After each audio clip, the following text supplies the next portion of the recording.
Did you hear that, Sam? It's Ivy's favorite song, too. Yes. Yes. I love it, too. Don't you, Julian? Oh, it's a classic, all right, yeah. I'm just surprised Sam likes it so much. Who would have thought our big, strong police chief would be caught dead listening to some old romantic love song?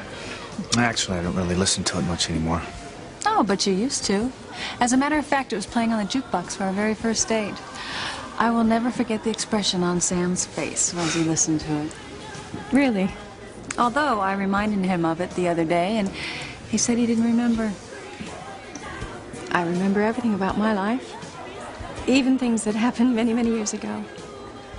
Past is a strange thing, isn't it? You think it's long buried, and then it comes rushing back at you when you least expect it.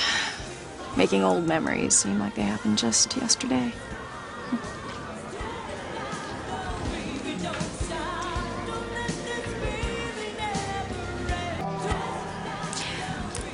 I think men tend to keep the past more in the past than women.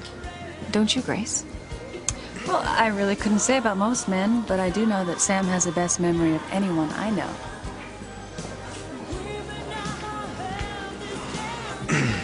You know, you never helped me sort out those boxes in the back. Oh, it's all done, Sam. I figured it out. Good. Then maybe Grace can finish that tour we started. I would love to see some of the arts and crafts. Well, I would love to show it to you. Here.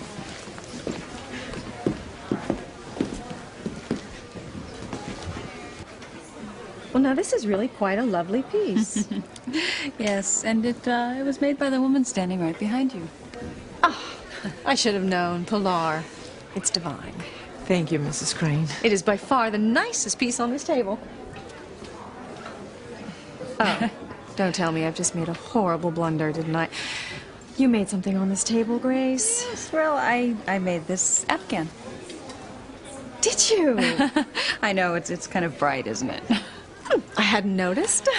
I just adore things like this. Well, Ivy, I'd be more than happy to make you one of these. I mean, in any color, of course. Oh, well, that would be lovely, Grace. Oh, Mrs. Abercrombie seems to need me. Excuse me.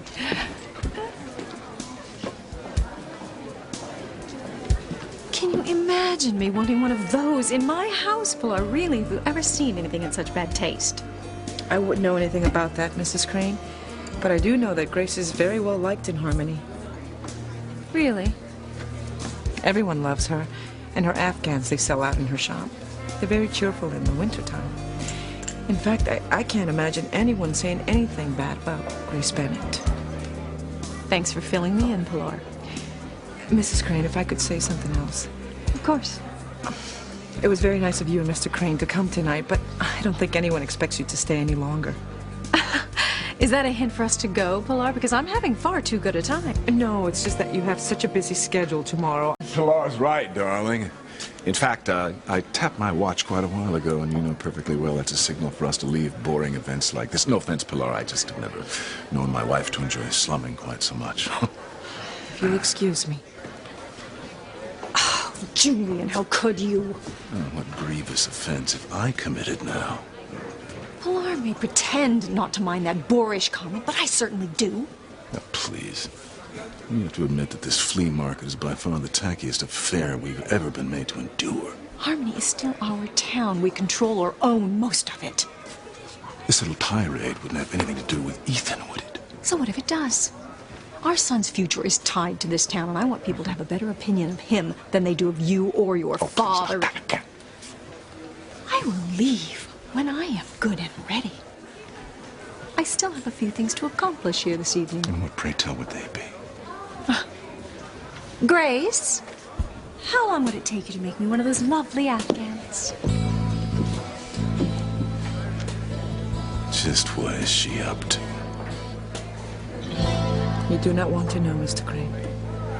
I know the pattern looks tricky, but it really isn't once you get the hang of it. Well, that's easy for you to say, Grace. I think I'll just stick to my flower arranging. Oh, you should see Grace's flower arrangements. Are so professional looking. Really? Is there anything you can't do, Grace? Not if you ask her husband, Sam.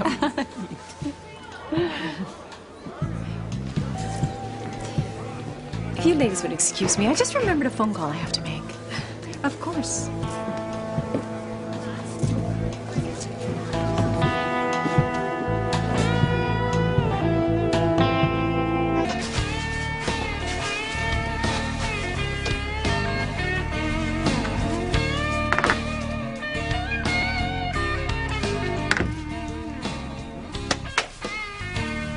I knew you'd find a way to sneak out for a moment, Sam. You always did hate crowds. Depends on the crowd. I'm surprised how much I like everyone here. Especially your marvelous wife. Is that right? I'm happy to finally meet her. I always knew the woman you'd marry would be very, very special. Although she's different than I expected. She's nice and warm and down to earth. I know the game you're playing, Ivy. Excuse me? Grace is a wonderful woman. So I've been told by just about everyone here. Well, take their word for it. With Grace, what you see is what you get. She has no hidden agendas. I never thought I did either.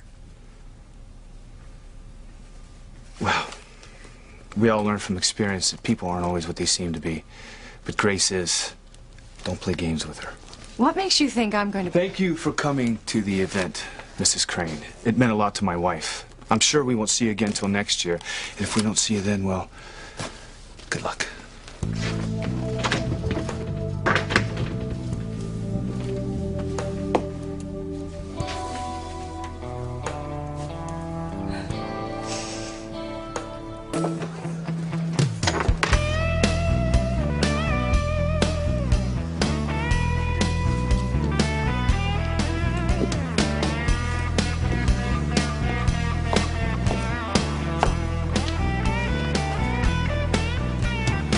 No more stalling, Ivy. I won't put up with another minute of this godforsaken excuse for a night out in the town in Harmony. Watching grass grow is more exciting. It's all right. Gave me a chance to lay the groundwork. For what, for Ethan, you mean to establish himself with these locals? Yes. I'd do anything for my son.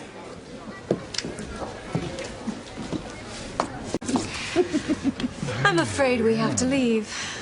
Oh, so soon? Yes. We have a previous engagement. We're already late. But I'd like to thank you for making us feel so welcome. Oh, well, it was our pleasure. In fact, I'd like to repay your kindness. Why don't you all come to dinner tomorrow night? All of us? Dinner? Tomorrow? We would love We to. can't.